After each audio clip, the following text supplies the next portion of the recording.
अस्सलामु अलैकुम वरहमतुल्लाहि वबरकातुहू। स्टूडेंट्स, उम्मीद है आप सब खैरियत से होंगे। आज हम चैप्टर नंबर 2 शुरू कर रहे हैं केमिस्ट्री का, जिसका नाम है S block elements. S block elements शुरू करने से पहले हम पीरियोडिक टेबल का थोड़ा सा जायज़ा ले लेते हैं। जैसा कि आप पिछले चैप्टर में पढ़ चुके हैं, तो पीरियोडिक टेबल को हम तकसीम करते हैं 4 ब्लॉक्स में। पहला एस ब्लॉक है, दूसरा डी ब्लॉक, तीसरा पी ब्लॉक और चौथा एफ ब्लॉक है। यहाँ एस ब्लॉक को ग्रीन कलर में, डी ब्लॉक को ब्लू कलर से शो किया गया है और पी ब्लॉक को ऑरेंज कलर से और एफ ब्लॉक को पर्पल कलर से शो किया गया है। 1s, 2s, 3s, 4s, ये हमें ये जो एस ब्लॉक नाम दिया गया है, इस ब्लॉक को इस वजह से दिया गया है कि इसके आउटर मोस्ट इलेक्ट्रॉन जो हैं वो एस ऑर्बिटल में पाए जाते हैं। तो स्टूडेंट्स, इस चैप्टर में आज के लेक्चर में हम जो पढ़ेंगे टॉपिक्स, उसमें introduction to S block, alkali metals, alkaline earth metals, electronic configuration of alkali metals, electronic configuration of alkali metals, electronic configuration of alkaline earth metals, occurrence of alkali metals, occurrence of alkaline earth metals हैं। First of all introduction of S block elements. जैसे पहले भी बता चुका कि S block element outermost electrons S shell में लिए हुए होते हैं या एस ऑर्बिटल में लिए हुए होते हैं, इस वजह से इसको एस ब्लॉक कहा जाता है। एस ब्लॉक एलिमेंट्स जो हैं तमाम के तमाम मेटल्स होते हैं सिवाय हाइड्रोजन के। एस ब्लॉक 2 ग्रुप्स पर मुश्तमिल है। एक 1A ग्रुप जिसे हम अल्कली मेटल्स कहते हैं, दूसरा इसका ग्रुप 2A ग्रुप है जिसे हम अल्कलाइन अर्थ मेटल का नाम देते हैं। स्टूडेंट्स, ये हमारे सामने सबसे पहले lithium, sodium, potassium, rubidium, caesium, francium है। और ग्रुप 2A में जिसे अल्कलाइन अर्थ मेटल्स कहा जाता है, उनमें beryllium, magnesium, calcium, strontium, barium और रेंडियम। तो अल्कली मेटल्स को हम सबसे पहले डिस्कस करते हैं। तो अल्कली मेटल जिन्हें हम ग्रुप 1 के एलिमेंट्स भी कहते हैं। अल्कली मेटल्स के आपने सुन चुके हैं कि लिथियम, सोडियम, पोटाशियम, एक दफ़ा फिर यहाँ भी साथ दिखा दिए गए हैं, रिपीडियम, सीजियम, फ्रांसियम है। अल्कली मेटल्स को अल्कली इसलिए कहा जाता है कि इसके बारे में एक कंसेप्ट ये भी है कि अल्कली मेटल्स, अल्कली जो वर्ड लिया गया है वो अरेबिक से लिया गया है। इसका मीन है ऐश, क्योंकि ऐश लकड़ी को जलाने से बनती है, प्लांट्स की लकड़ी को, और प्लांट्स में मेन कंपाउंड जो होता है वो सोडियम और पोटाशियम के पाए जाते हैं। अल्कली मेटल जो है बहुत ज़्यादा स्ट्रॉन्ग अल्कलाइन यानी बेसिक सोल्यूशन बनाते हैं जब उन्हें पानी में शामिल किया जाता है। अल्कलाइन अर्थ मेटल्स को अगर हम देखें तो इसमें बेरिलियम है, मैग्नीशियम है, कैल्शियम है, स्ट्रोंशियम है, बेरियम है और रेंडियम। इनकी इलेक्ट्रॉनिक कन्फिगरेशन भी साथ में दे दी गई है, ये भी आप देख लेंगे। अल्कलाइन अर्थ मेटल्स जो हैं ये भी पानी में अल्कलैनिटी पैदा करते हैं, उसे बेसिक करैक्टर देते हैं और ये अर्थ क्रस्ट में बहुत ज़्यादा तादाद में मौजूद होते हैं। अल्कली और अल्कलाइन अर्थ मेटल्स ये बहुत ज़्यादा इलेक्ट्रोपॉजिटिव एलिमेंट्स हैं। ये अमूमन MCQs में, पेपर में या MCQs में पूछ ली जाती है, तो ये आपने याद रखना है कि जो है अल्कली मेटल्स और अल्कलाइन अर्थ मेटल्स बहुत ज़्यादा मोस्ट इलेक्ट्रोपॉजिटिव एलिमेंट्स हैं। नेक्स्ट हमारे पास इलेक्ट्रॉनिक कन्फिगरेशन आ जाती है। Electronic configuration of alkali metals का जो जनरल फार्मूला है वो है NS1।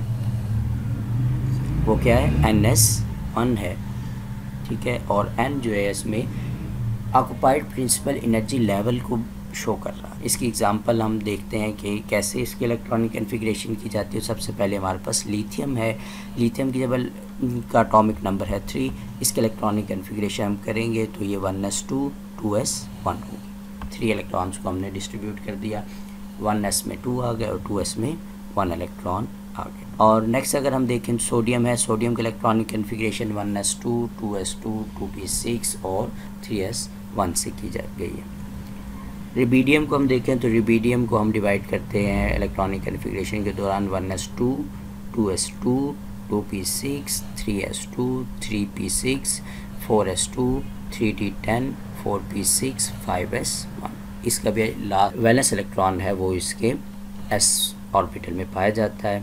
और आप जैसा कि पिछले चैप्टर में पढ़ चुके हैं कि S ज़्यादा से ज़्यादा 2 इलेक्ट्रॉन्स ऑक्यूपाई करता है, P 6 करता है और D 10 करता है। ये आपने इसकी इलेक्ट्रॉनिक कन्फिग्रेशन लिखते हुए याद।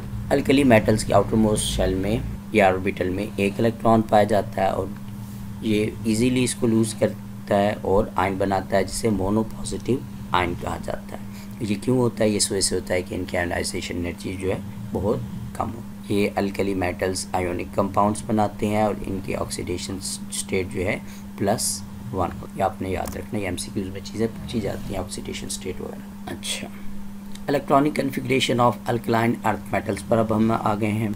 अल्कलाइन अर्थ मेटल्स के आउटर मोस्ट शेल में 2 इलेक्ट्रॉन्स होते हैं।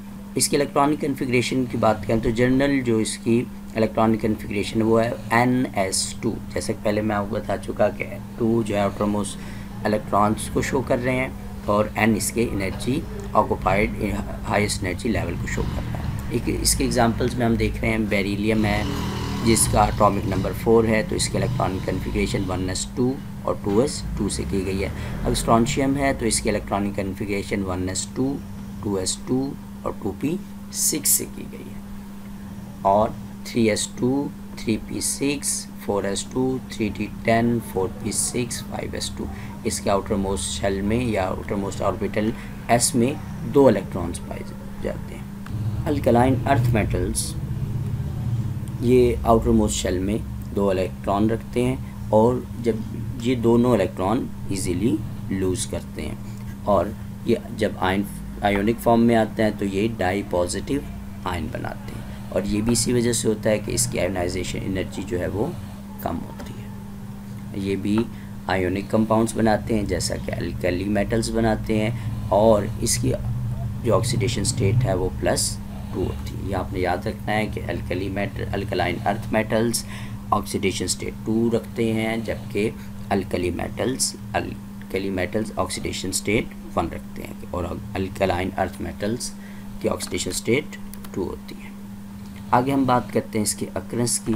तो यूँ चूँकि जैसे हम पहले भी डिस्कस कर चुके हैं कि अल्कली मेटल्स के आउटर मोस्ट शेल में या ऑर्बिटल में एक इलेक्ट्रॉन पाया जाता है, तो वो अपना इस एक इलेक्ट्रॉन की मौजूदगी की वजह से वो बहुत ज़्यादा रिएक्टिव है, क्योंकि वो इजीली वो इलेक्ट्रॉन लूज़ कर लेता है और वो इलेक्ट्रॉन इजीली लूज़ करके कंपाउंड बनाता है। इसीलिए नेचर में हमने जो भी कंपाउंड दरियाफ्त किए गए अल्कली मेटल्स के, वो हमेशा हमें कंपाउंड फॉर्म में मिले। अल्कली मेटल्स अकेला या जो है फ्री स्टेट में हमें नहीं मिला, ठीक है। और अगर हम इसके कंपाउंड्स की बात करें तो सोडियम और पोटाशियम ये अल्कली मेटल्स में सबसे ज़्यादा पाए जाने वाले एलिमेंट्स हैं जो नेचर में एग्जिस्ट करते हैं, और अर्थ क्रस्ट का 2.4% जो पार्ट है वो सोडियम और पोटाशियम से मिलकर बना हुआ है। चिली सॉल्टपेटर जो एक एग्जांपल है आपके पास मिनरल की, सोडियम नाइट्रेट हमें मिलता है अल्कली मेटल्स का, और कार्नालाइट है जिसमें KCl, MgCl2, 6H2O का जो मिनरल है ये पाया जाता है, हमारे अर्थ क्रस्ट पे एग्जिस्ट करता है। इसी तरह और भी अल्कली मेटल्स के बहुत से मिनरल्स हैं जिनके नेम आपको बुक में दिए गए हैं, आपने पढ़ लेना है। स्टूडेंट्स, आपने जितना भी हम टॉपिक आज स्टडी करेंगे ये अपनी बुक से भी पढ़ना है, ताकि आपको बुक का भी अंदाज़ा रहेगा बुक में क्या क्या है, ठीक है। बुक को भी आप साथ साथ रीडिंग करेंगे, बुक को स्टडी करेंगे तो ये चीज़ें आपको समझ आएंगी। आपने डेली का काम डेली आप रीड किया करें बुक से। Alkali metals insoluble aluminium silicates की फॉर्म में अर्थ क्रस्ट में मौजूद हैं। अगर हम बात करते हैं लिथियम की, लिथियम कम्प्लेक्स मिनरल्स बनाता है और इसके कम्प्लेक्स मिनरल्स बनाता है, और जो हमें इसके कम्प्लेक्स मिनरल्स मिले हैं उनमें से एक स्पोडोमेन है, lithium aluminium SiO3 whole twice. Rubidium और सीजियम जो है ये स्मॉल अमाउंट में मौजूद होते हैं और ये पोटाशियम के साल्ट के साथ पाए जाते हैं। लास्ट पे हमारे पास है फ्रेंसियम नेचर में एग्जिस्ट नहीं करता। ये आपने याद रखना है कि फ्रेंसियम नेचर में एग्जिस्ट नहीं करता और ये सिर्फ लैब में तैयार किया जाता है, लेबॉर्ट्री में तैयार किया जाता है इसको, और ये बहुत ज़्यादा अनस्टेबल है, इसी वजह से इसको जो है स्टडी बहुत कम की गई है। नेक्स्ट टॉपिक हमारे पास है occurrence of alkaline earth metal. Alkaline earth metal जो है वो भी बहुत ज़्यादा रिएक्टिव हैं अल्कली मेटल्स की तरह, लेकिन अल्कली मेटल के मुकाबले में ये कम रिएक्टिव हैं। अल्कलाइन अर्थ मेटल्स बहुत ज़्यादा तादाद में नेचर में एग्जिस्ट करते हैं। मैग्नीशियम और कैल्शियम अर्थ क्रस्ट में बहुत ज़्यादा पाए जाते हैं। मैग्नीशियम और कैल्शियम के कंपाउंड्स सोडियम और पोटाशियम के साथ पाए जाते हैं, रॉक में हमें मिलते हैं ये। मैग्नीशियम हैलाइड सी वाटर में पाया जाता है। इसके अलावा मैग्नीशियम जो है क्लोरोफिल का भी पार्ट है। जैसे ऊपर जिक्र हुआ कि पोटाशियम, जैसे यहाँ जिक्र हुआ कि पोटाशियम के साथ कैल्शियम और मैग्नीशियम पाए जाते हैं। एक आपको एग्जांपल दिया कैरनालाइट की, कैरनालाइट में पोटाशियम क्लोराइड, मैग्नीशियम डाइक्लोराइड और 6H2O का जो है मिनरल पाया जाता है। इसके अलावा हमारे पास कैल्शियम फास्फेट और कैल्शियम फ्लोराइड, ये भी मिनरल फॉर्म में हमें मिलते हैं, एग्जिस्ट करते हैं नेचर में। कैल्शियम स्केलेटन में मौजूद होता है। कैल्शियम जैसे जिससे बोन्स बनी हुई होती हैं, टीथ्स बने हुए होते हैं, सी शेल्स बने हुए होते हैं, एग शेल्स बने हुए होते हैं। रेडियम जो है सबसे कम मिकदार में पाया जाने वाला एलिमेंट है। और इसके अलावा सबसे अहम बात और इंटरेस्टिंग बात इसमें यह है कि रेडियो एक्टिव एलिमेंट है जो नेचर में एग्जिस्ट करता है। रेडियो एक्टिव एलिमेंट जैसे हमें मालूम है कि ये हज़ार्डस हैं, टॉक्सिक हैं, तो इसलिए इनको स्टडी भी कम किया जाता है, इसी वजह से इसको स्टडी भी कम किया गया। लास्ट पे मैंने आपके लिए 2 एग्जांपल्स दी हुई हैं अल्कलाइन अर्थ मेटल्स की कि बेराइल क्या है कि Pe3Al2 SiO3 होल 6 है हमारे पास। ये बेराइल जो है ये बड़ी इंटरेस्टिंग, मैं आपको एक बात बताता चलो। आपने फ़ेरोज़े का पत्थर देखा होगा जो अमूमन अंगूठियों में लोग शौक से लगाते हैं।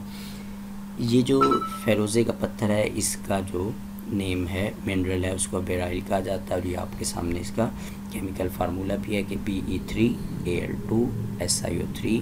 आगे दूसरी एग्जांपल है एस्बेस्टॉस की, तो उसमें हमारे पास CaMg3 SiO3 होल 4 हमारे पास मौजूद है। उम्मीद है आपको ये लेक्चर समझ आया होगा। आपको अगर कुछ समझ ना आया हो तो आप मुझे मेरे से पूछ भी सकते हैं। लास्ट पे आप ये असेसमेंट आपने सॉल्व करके मुझे भेजनी है, ठीक है। इसमें आपने give the name and electronic configuration of S block elements के आपने नेम लिखने हैं, सिम्बल्स भी साथ में लिखने हैं और हर एक की इलेक्ट्रॉनिक कन्फिगरेशन करनी है। जैसे कुछ मैंने आपको बताई भी, कुछ की एग्जांपल्स दी हैं, आपने कंप्लीट करके मुझे कंप्लीट ही भेजनी है। आप पिछले चैप्टर में इलेक्ट्रॉनिक कन्फिगरेशन सीख चुके हैं। और give formulas of following minerals, ये आपके पास जो मिनरल्स इनके नेम लिखे हुए हैं, डोलोमाइट है, हेलाइट है, नाइट्रॉन है, सिल्वाइट है, फास्फोराइट है, ये 5 मिनरल्स हैं। आपने इनके नेम फार्मूलाज, केमिकल फार्मूलाज मुझे आपने लिख के भेजने हैं ताकि आप मुझे भी पता चले कि आपने लेक्चर को सुना है और आपने बुक से भी इसको रीड किया है। बुक को लास्ट भी साथ रीड किया करें। नेक्स्ट लेक्चर तक के लिए अल्लाह हाफिज़।